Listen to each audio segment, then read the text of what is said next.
the royal protection machine didn't just crack behind Meghan Markle. According to explosive new commentary, it may have completely collapsed. One network gone, another turned cold, late-night allies disappearing one by one. And now, insiders are asking the question that Hollywood executives allegedly whisper behind closed doors: what happens to Meghan and Harry when there's no powerful American media empire left willing to shield them from public backlash anymore? Because suddenly, the timing of everything looks terrifyingly bad for the Sussex brand. The Oprah-era media ecosystem that once elevated them into untouchable celebrity royalty is being ripped apart piece by piece, and critics believe Meghan made the worst strategic mistake possible right in the middle of the collapse. I just feel really sad for the monarchy at times, because I know that's what Meghan has in her sights, to do things to people like Kathy. The atmosphere around the Sussex household reportedly shifted overnight when CBS changed ownership structure and Stephen Colbert's empire began collapsing at the exact same moment Meghan publicly distanced herself from NBC. That combination sent shockwaves through royal commentators because NBC had always been considered the safest ideological home for Harry and Meghan's carefully managed American image. Suddenly, the one network naturally aligned with their Hollywood-friendly messaging was allegedly pushed away, while CBS, the same network that once delivered their explosive Oprah interview to millions, was transforming into something completely different behind the scenes. People started connecting dots immediately. Why would Meghan risk alienating NBC right when CBS itself was becoming unstable territory? Critics called it a catastrophic miscalculation, and once those whispers started, they spread everywhere. The timing became even more suspicious because the Sussexes were already dealing with shrinking commercial momentum.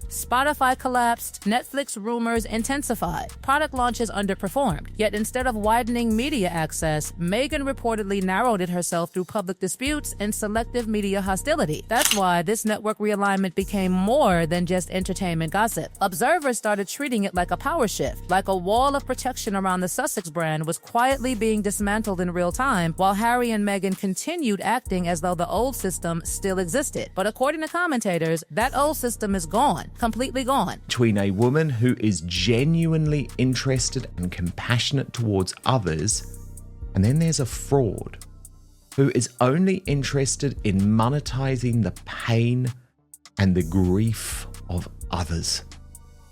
So often when you juxtapose side by side Meghan Markle and Catherine, the Princess of Wales. Then came the Colbert situation, and this is where the panic allegedly intensified behind palace-adjacent commentary circles. Because Stephen Colbert wasn't just another television host. He represented cultural permission, the kind of mainstream late-night approval that tells American audiences who should be protected, who should be mocked, and who deserves sympathy. For years, Harry and Meghan reportedly benefited from that shield. Every criticism softened, every controversy reframed, every public stumble redirected toward victimhood narratives. But once Colbert's position weakened, critics claimed the atmosphere around the Sussexes changed almost instantly. Suddenly, jokes about Meghan became louder, harsher, and more public. And the shocking part? Nobody seemed afraid anymore. Hands posted.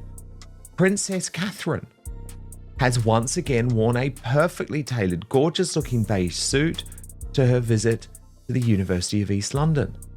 Meghan Markle's suit to Time 100 was ill-fitting and wrinkled. That's why the Saturday Night Live comparison exploded online. The moment Meghan was mocked openly in mainstream comedy spaces, commentators treated it like a warning flare, signaling that the old immunity was disappearing. Because comedy ecosystems usually avoid targets who still hold institutional protection. Once that hesitation vanishes, public perception changes brutally fast. And according to critics, the cancellation of Colbert's show symbolized exactly that shift. The protective infrastructure was no longer guaranteed. The walls were suddenly open, and once audiences sense weakness in celebrity power structures, they become merciless. Catherine actually has no interest. She doesn't want to do fashion. Meghan does, but it's just something that comes totally natural to her.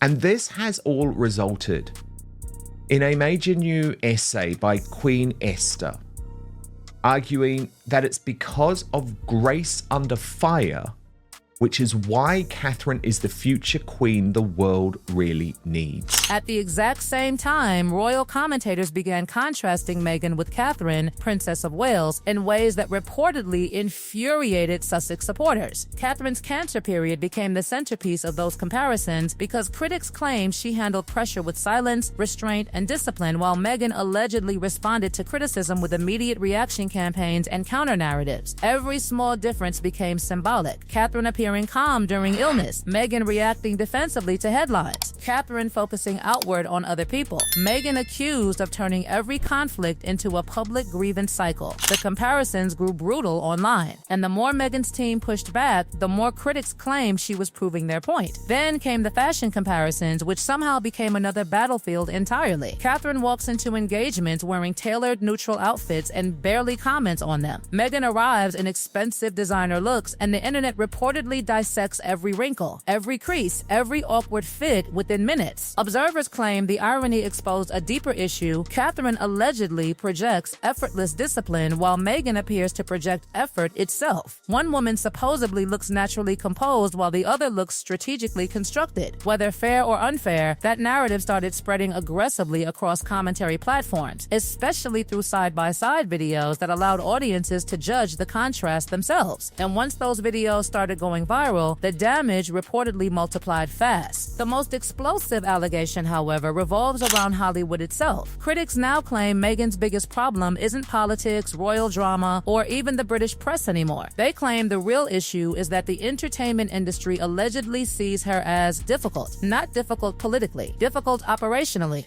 too reactive, too image-conscious, too unable to laugh at herself. Commentators argue that American celebrity culture rewards self-deprecation and punishes hypersensitivity, and they insist Meghan repeatedly fails that test. Every joke becomes a war. Every criticism becomes an attack. Every negative story reportedly triggers defensive briefings instead of strategic silence. And insiders claim Hollywood eventually gets exhausted by personalities that require constant protection management. That's why rumors about a possible public vow renewal reportedly triggered so much backlash before it even happened. Critics immediately accused the Sussexes of preparing another emotional spectacle designed to monetize victimhood again. And what made the backlash worse was the memory of the original royal wedding itself, one of the largest globally celebrated weddings in modern history. So when commentators heard suggestions that Harry and Meghan supposedly never got the experience they truly wanted, outrage exploded instantly. People started asking how a couple gifted castles, worldwide broadcasting, millions in security, and global adoration could still frame themselves as deprived victims. That contradiction became fuel for another online firestorm. But the most dangerous detail hidden inside this entire media collapse story may not actually be the networks, the late-night shows, or even the public backlash. According to commentators, the real crisis is psychological, because they believe Meghan Markle still behaves like someone operating from peak influence, while the infrastructure around her has already started shrinking dramatically. And that disconnect, they argue, is becoming visible everywhere.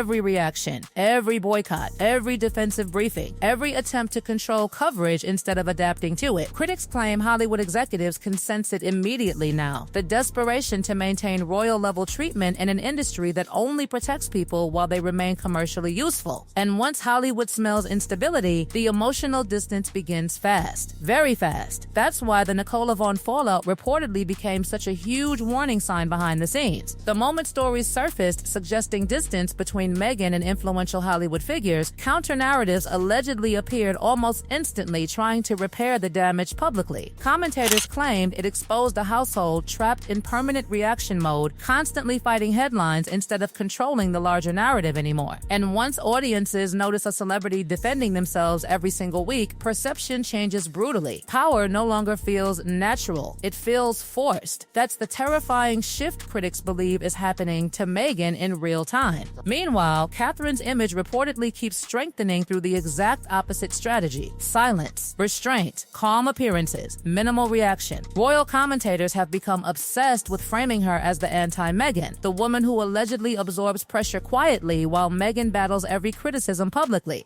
That comparison intensified after Catherine's health struggle because audiences watched months of horrifying speculation explode online while she barely responded at all. Then when she finally addressed the situation calmly and directly, commentators treated it like a masterclass in discipline. The contrast CBS became emotionally devastating for Sussex supporters because the public response toward Catherine suddenly looked deeper, warmer, and more protective than ever before. Critics argue that moment permanently changed the emotional hierarchy between the two women in the eyes of many audiences. And then there's Harry, the silent figure standing inside the chaos while Meghan absorbs most of the criticism.